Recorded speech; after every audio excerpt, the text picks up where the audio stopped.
Mathrubhumi news exclusive. Sabarimala സന്നിധാനത്തെ ദ്വാരപാലക ശില്പങ്ങളുടെ പീഠങ്ങൾ കാണാതായ സംഭവത്തിൽ വൻ വഴിത്തിരിവ്. ദേവസ്വം ബോർഡിനെ സംശയത്തിൽ നിർത്തി പീഠങ്ങൾ നഷ്ടമായി എന്ന ആരോപണം ഉന്നയിച്ച ഉണ്ണികൃഷ്ണൻ പോറ്റിയുടെ സഹോദരിയുടെ വീട്ടിൽ നിന്നാണ് ഇവ കണ്ടെടുത്തത്. കഴിഞ്ഞ ദിവസം ഉണ്ണികൃഷ്ണൻ പോറ്റിയാണ് പീഠം വീട്ടിൽ കൊണ്ടുവച്ചതെന്ന് സഹോദരി പറഞ്ഞു. ഇതോടെ സ്പോൺസർ ഉണ്ണികൃഷ്ണൻ പോറ്റി സംശയ നിഴലിലാണ്.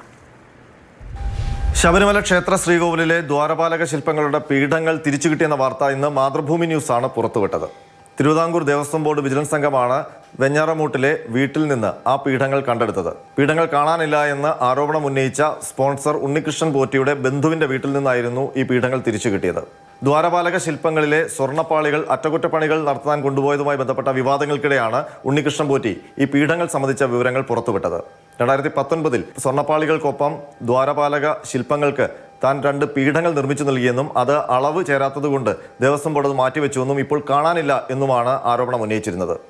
ദേവസ്വം ബോർഡിനെ പൂർണ്ണമായും സംശയം നിലനിർത്തുന്നതായിരുന്നു ഉണ്ണികൃഷ്ണൻ പോറ്റിയുടെ ആരോപണങ്ങൾ. ഉണ്ണികൃഷ്ണൻ പോറ്റിയുടെ ആരോപണങ്ങൾ ശ്രദ്ധയിൽപ്പെട്ട ഹൈക്കോടതിയാണ് ഈ പീഠങ്ങൾ എവിടെയെന്ന് അന്വേഷിച്ച് കണ്ടെത്താൻ തിരുവിതാംകൂർ ദേവസ്വം ബോർഡ് വിജിലൻസ് എസ്പിയോട് നിർദ്ദേശം നൽകിയത്. ഇതിന്റെ അടിസ്ഥാനത്തിൽ വിജിലൻസ് വിശദമായ അന്വേഷണമാണ് നടത്തിയത്. തിരുവിതാംകൂർ ദേവസ്വം ബോർഡിന്റെ ആറന്മുള, ശബരിമല അടക്കമുള്ള എല്ലാ സ്ട്രോങ് റൂമുകളും വിജിലൻസ് സംഘം പരിശോധിച്ചു. എന്നാൽ അവിടെ എവിടെയും ഈ പീഠങ്ങൾ കണ്ടെത്താൻ കഴിഞ്ഞില്ല. തുടർന്നാണ് ഉണ്ണികൃഷ്ണൻ പോറ്റിയുടെ മൊഴിയെടുത്തത്. അതിൽ നിന്ന് ചില സൂചനകൾ ലഭിച്ചു. തുടർന്ന് ഉണ്ണികൃഷ്ണൻ പോറ്റിയുടെ തിരുവനന്തപുരത്തെയും ബംഗളൂരുവിലെയും വീടുകൾ കേന്ദ്രീകരിച്ച് പരിശോധന നടത്തി. ഒടുവിലാണ് ഉണ്ണികൃഷ്ണൻ പോറ്റിയുടെ ബന്ധുവിന്റെ വീട്ടിൽ നിന്ന് ഈ പീഠങ്ങൾ കണ്ടെടുത്തത്. ഉണ്ണികൃഷ്ണൻ പോറ്റിയുടെ സഹോദരി മിനി ദേവിയുടെ വീട്ടിൽ നിന്നാണ് വിജിലൻസ് സംഘം ഈ പീഠങ്ങൾ കണ്ടെടുത്തത്. അക്കാര്യം മിനി ദേവി മാതൃഭൂമി ന്യൂസിനോട് സ്ഥിരീകരിച്ചു. ഇക്കഴിഞ്ഞ 25-നാണത്രേ ഉണ്ണികൃഷ്ണൻ പോറ്റി ഈ പീഠങ്ങൾ വീട്ടിൽ കൊണ്ടുവച്ചത്. അനിയനും മറ്റേ വേറൊരാളൂടെ അവൻ അങ്ങ് ബാംഗ്ലൂർക്ക് പോവായിരുന്നു രാവിലെ. അപ്പോൾ ഈ ഒരു സാധനം സീൽ ചെയ്ത ഒരു സാധനം ഇവിടെ കൊണ്ടുവന്നു.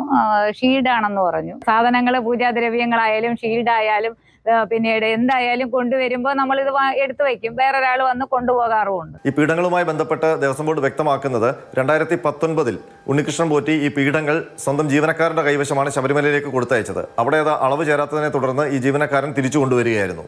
ഇതുവരെ ആ ജീവനക്കാരന്റെ വീട്ടിലാണ് ഈ പീഠങ്ങൾ സൂക്ഷിച്ചിരുന്നത്. പിന്നീട് ഉണ്ണികൃഷ്ണൻ പോറ്റി ഈ ആരോപണങ്ങൾ പുറത്തുവിടുകയും ആ സംഭവം വിവാദമായതോടെയും ഈ ജീവനക്കാരനാകെ ഭയന്നുപോയി. തുടർന്നാണ് ജീവനക്കാരൻ ഈ പീഠങ്ങൾ ഉണ്ണികൃഷ്ണൻ പോറ്റിയുടെ തിരുവനന്തപുരത്തെ വീട്ടിൽ കഴിഞ്ഞ ദിവസങ്ങളിൽ എത്തിച്ചത്. പിന്നീട് ഇത് ഉണ്ണികൃഷ്ണൻ പോറ്റി അത് സ്വന്തം ബന്ധുവിന്റെ വീട്ടിലേക്ക് മാറ്റുകയായിരുന്നു. ഏതായാലും ഈ പീഠങ്ങൾ കണ്ടെടുത്തതുമായി ബന്ധപ്പെട്ട വിശദമായ റിപ്പോർട്ട് നാളെ ഹൈക്കോടതിയിൽ വിജിലൻസ് സംഘം സമർപ്പിക്കും. ദേവസ്വം ബോർഡിനെ ആകെ സംശയനിഴലിൽ നിർത്തുന്ന ഇത്തരമൊരു ആരോപണം ഉണ്ണികൃഷ്ണൻ പോറ്റി എന്തുകൊണ്ട് ഉയർത്തി എന്നുള്ള കാര്യം ഇപ്പോഴും അജ്ഞാതമാണ്. ഇക്കാര്യത്തിൽ ദുരൂഹതയുണ്ടെന്നാണ് വിജിലൻസിന്റെയും പക്ഷം. ഏതായാലും ഹൈക്കോടതിയാണ് ഉണ്ണികൃഷ്ണൻ പോറ്റിയുടെ കാര്യത്തിലുള്ള നടപടി സംബന്ധിച്ച് തീരുമാനമെടുക്കേണ്ടത്.